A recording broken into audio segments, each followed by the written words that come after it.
أعوذ بالله من الشيطان الرجيم بسم الله الرحمن الرحيم الحمد لله الصلاة والسلام على رسول الله ثم أما بعد السلام عليكم ورحمة الله وبركاته. امام نووی رحمه الله در کتاب ریاض الصالحینش میگوید باب وجوب صوم رمضان، یعنی باب در مسئله واجب بودن روزه گرفتن ماه مبارک رمضان و همچنین بیان فضیلت روزه گرفتن و مسئله هایی که تعلق دارند به روزه گیری. پس درس گذشته ما و شما این باب را شروع کردیم، آیتی که میارد اون را ترجمه و یک حدیث این باب را گرفتیم و امروز باشد حدیث دویم این باب را خواهیم گرفت یا دوامی حدیث این باب را خواهیم گرفت.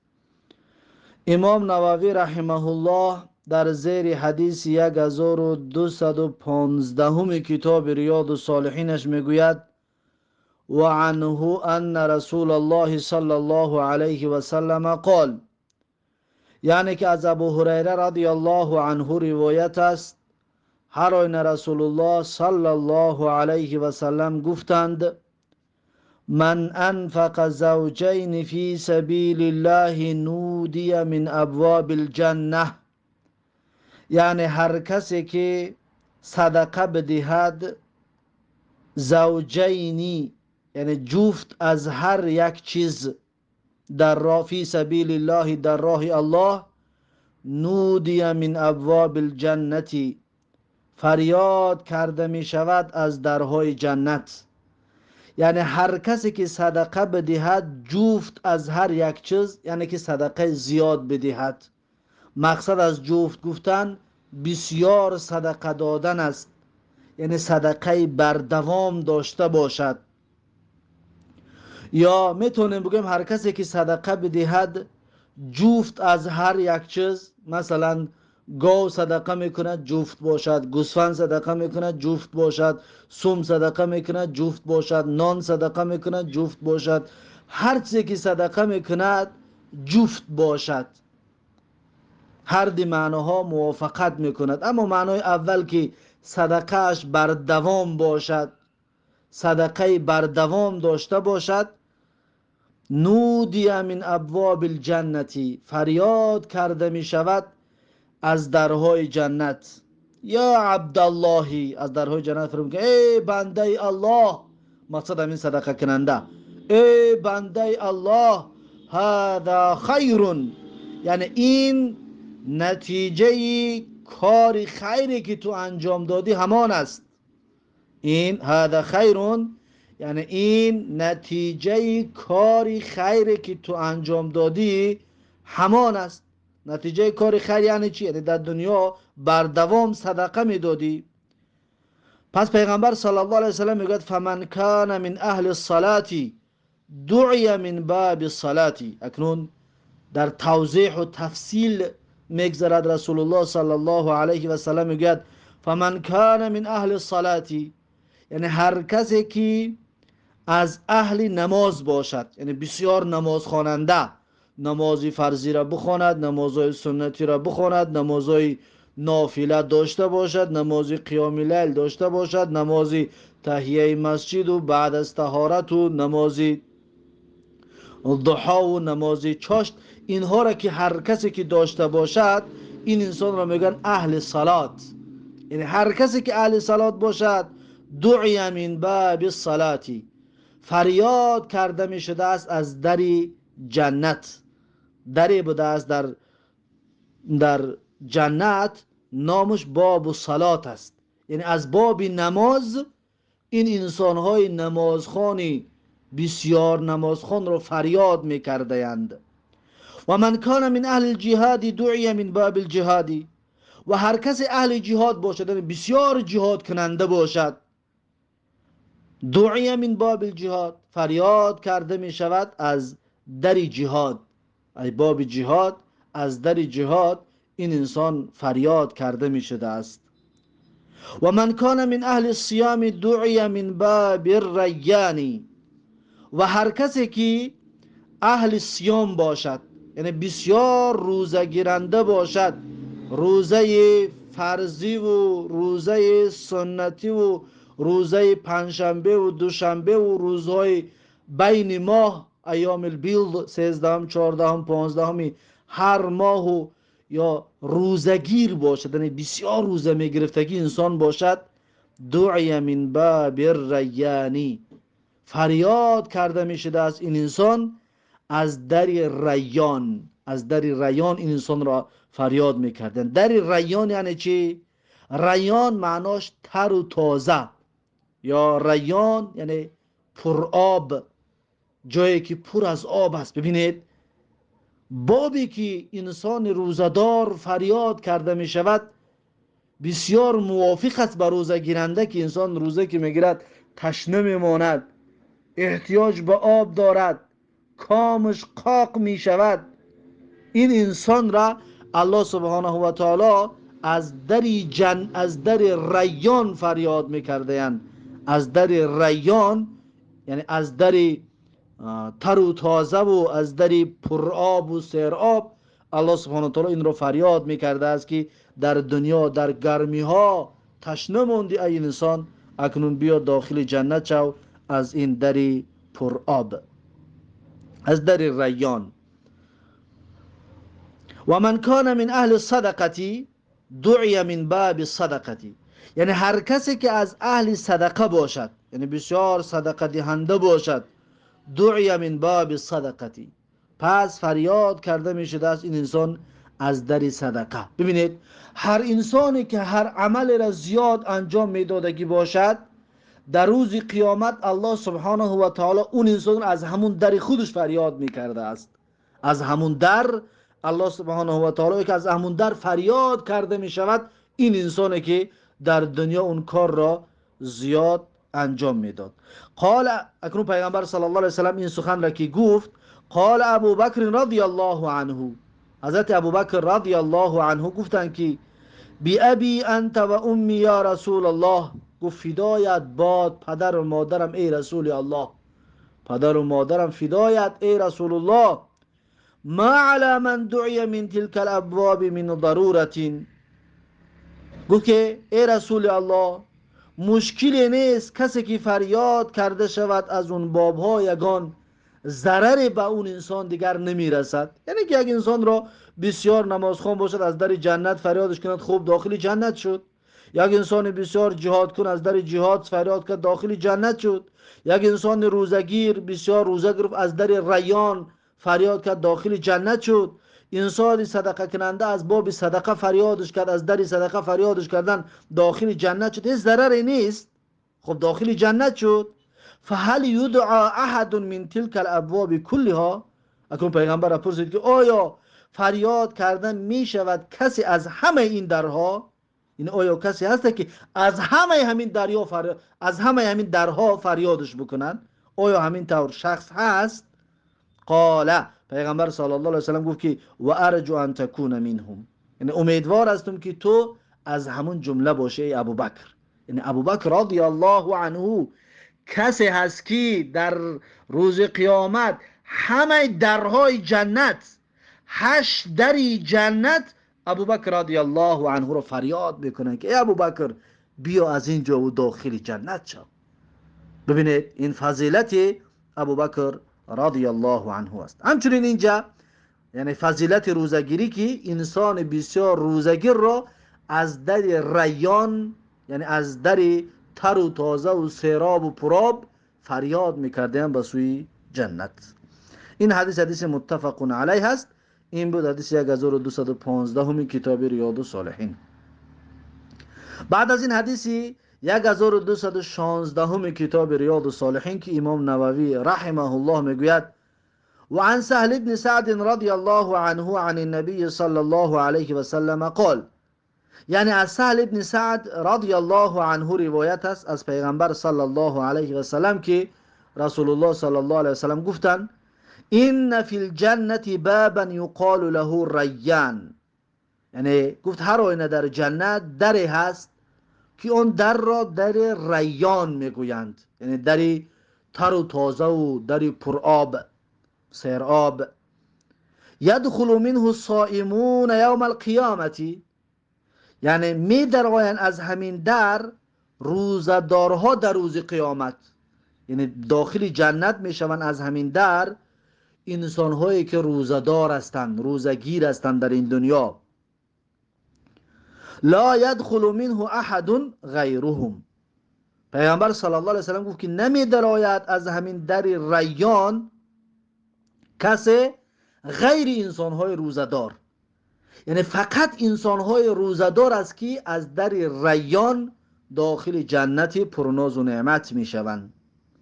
یقال این الصائمون، گفته می شود روزداران کجا هستند در دنیا؟ ای کسانی که تشنه ماندید و گرسنه ماندید و روزه گرفتید، کجا هستید؟ فریاد میکرده است کجا هستند روزداران؟ فیقومون لا يدخل منه احد غیرهم، پس میخیستند انسانهای روزدار. انسانهای روزدار وقتی فریاد میشن روزدارها کجاست، انسانهای روزه گیرنده میخیستند و لا يدخل منه احد غیرهم، داخل جنت نمیشده است از در ریان کسی غیر انسانهای روزدار، فقط انسانهای روزدار از در ریان داخل جنت میشود. فاذا دخلوا اغلق، پس هنگامی که انسانهای روزدار از در ریان داخل جنت که میشوند، اغلق، بسته میشود در جنت، خلاص در جنت محکم میشه، در همین ریان بسته میشود، فقط انسان های روزدار از این در داخل جنت می شود، غیر روزدارها نه، زیرا که انسان های روزدار داخل جنت شد، خلاص شد، در بسته می شود. فلم یدخل منه احدون، پس کسی داخل نمی شود از در ریان، یگان انسان دیگر از در ریان داخل شده نمی تواند. یعنی در ریان خاص انسان های روزدار هست. ببینید این فضیلت روزداری است که یک در جنت خاصی انسانهای روزدار قرار داده شده است. این حدیث متفق علیه است. این بود حدیث 1216 کتاب ریاض الصالحین. بعد از این حدیث 1217 کتاب ریاض الصالحین که امام نووی رحمه الله میگوید وعن ابی سعید الخدری رضی الله عنه قال، یعنی که از ابو سعید خدری رضی الله عنه روایت است که گفت قال رسول الله صلی الله علیه و سلم، میگه رسول الله صلی الله علیه و سلم فرمودند. ابو سعید خدری میگوید رسول الله صلی الله علیه و سلم گفتند که ما من عبد یصوم یوما فی سبیل الله، یعنی هر بنده که روزه میگیرد یک روز در راه الله، ببینید یا ماه رمضان نه، یا اون انسانی که هر دوشنبه و پنجشنبه و بینای ماه در روزه میگیرد، اینها نه، فقط یک روز. هر کسی که یک روز در راه الله روزه میگیرد، الا بعد الله بذلك اليوم وجهه عن النار 70 خریفا، دور میگرداند الله سبحانه و تعالی به سبب همین یک روزی روزه گرفتهش، به سبب یک روزی روزه گرفتن الله سبحانه و تعالی دور میگردانده است روی این انسان رو از دوزخ، از آتش دوزخ 70 خریفا، یعنی 70 سال دور میگردانده است. این هم فضیلت روزگیری که با سبب یک روز روزه گرفتن، اکنون یک ماه را روزه بگیری، هر روز دوشنبه و پنجشنبه، هر بین ماهای هجری 13 و 14 و 15 ایام البیض روزه بگیری، اکنون تصور که چی اجر و پاداش و چی ثواب را به دست میاری. این حدیث همچنین حدیث متفق علیه است. این بود حدیث 1217 کتاب ریاض الصالحین. بعد از این حدیث 1218 کتاب ریاض الصالحین که امام نووی رحمه الله میگوید و عن ابی هریره رضی الله عنه عن النبی صلی الله علیه و سلم قال، یعنی از ابو هریره رضی الله عنه روایت است از پیغمبر صلی الله علیه و سلم که گفت رسول الله صلی الله علیه و سلم گفتند من صام رمضان ایمانا و احتسابا، یعنی هر کسی که روزه بدارد ماه مبارک رمضان را از روی ایمان و از روی امید و اجر و ثواب با اخلاص، هر کسی که روزه بدارد غفر له ما تقدم من ذنبه، یعنی بخشیده می شود اون انسان را گناهان گذشتهش. ما تقدم من ذنبه، آن گناهانش که گذشته بود، یعنی گناهان گذشته اون انسان بخشیده می شود. که انسان وقتی روزه گیری دو چیز داشته باشد: یکم ایمان، دویم اخلاص و امید برای پاداش و ثواب این روزه. پس اون انسان گناهان گذشتهش بخشیده می شده است. این حدیثی متفق علیه است. این بود حدیث 1218 کتاب ریاض الصالحین. بعد از این حدیث 1219 کتاب ریاض الصالحین که امام نووی رحمه الله میگوید و عنه رضی الله عنه، یعنی که از ابو هریره رضی الله عنه روایت است: ان رسول الله صلی الله علیه و سلم قال، هر آن رسول الله صلی الله علیه و سلم گفتند: اذا جاء رمضان، این هنگامی که رمضان می آید، رمضان فرا می رسد، رمضان که می شود، فتحت ابواب الجنتی، کشاده می شوند درهای جنت. فضیلت رمضان رو بینید، با آمدن رمضان درهای جنت کشاده می شود. و غلقت ابواب الناری، و بسته می شوند درهای دوزخ، درهای دوزخ بسته می شود. و صفدت الشیاطین، و با زنجیرها بسته می شوند شیطانها، شیطانهای وسوسه کننده با زنجیرها بسته می شدند وقتی که رمضان می آمده است. این حدیثی متفق علیه است.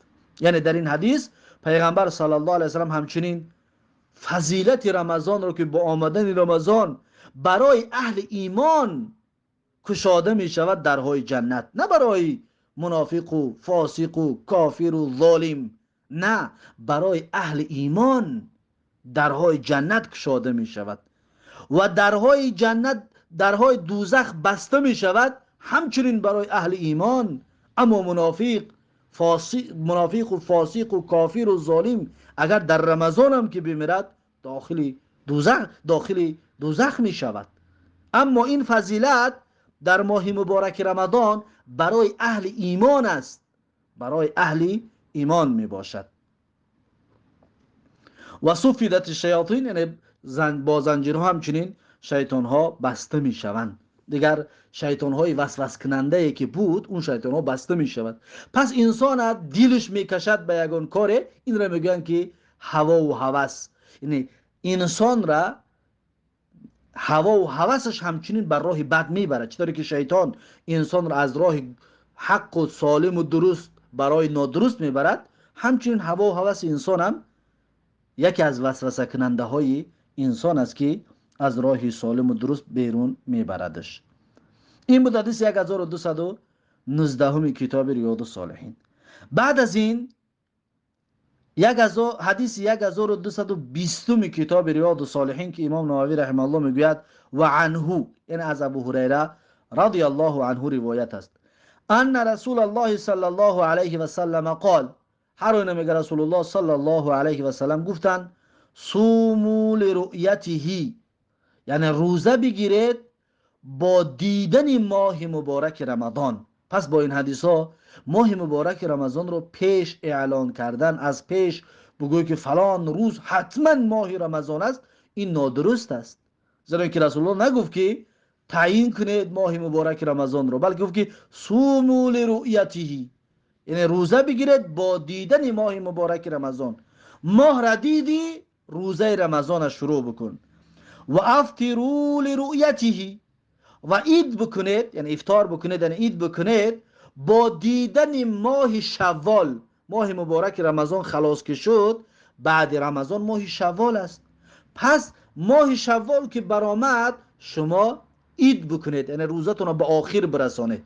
پس ماه مبارک رمضان می شود 29 روز باشد، می شود 30 روز باشد، یعنی که با دیدن ماه را دیدیم روزه میگیریم. 29 روز بعد روز 30 ماه شوال برآمد، خلاص عید میکنیم، 29 روز روزه گرفتیم. اگر 29 روز ماه شوال رو ندیدیم پس 30 روز روزه میگیریم، بعد از اون عید میکنیم و ماه شوال حسابیده میشود. فاین غبی علیکم، پیغمبر صلی الله علیه و سلم میگه که اگر که ندیدید شما ماه مبارک رمضان را، ماه مثلا روز 29 شعبان برای دیدن ماه میبرایند، برای دیدن ماه رمضان روز 29 شعبان شما رفتید ماه مبارک رمضان را ندیدید، فاکملوا عدت شعبان 30.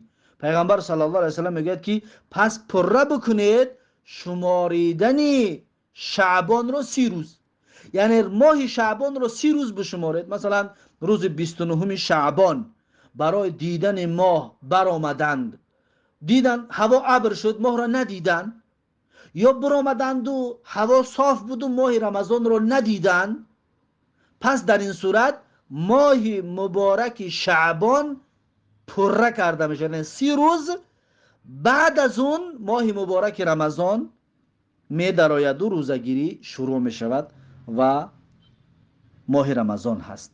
این حدیث متفق علیه است و هذا لفظ البخاری، این لفظ بخاری می باشد.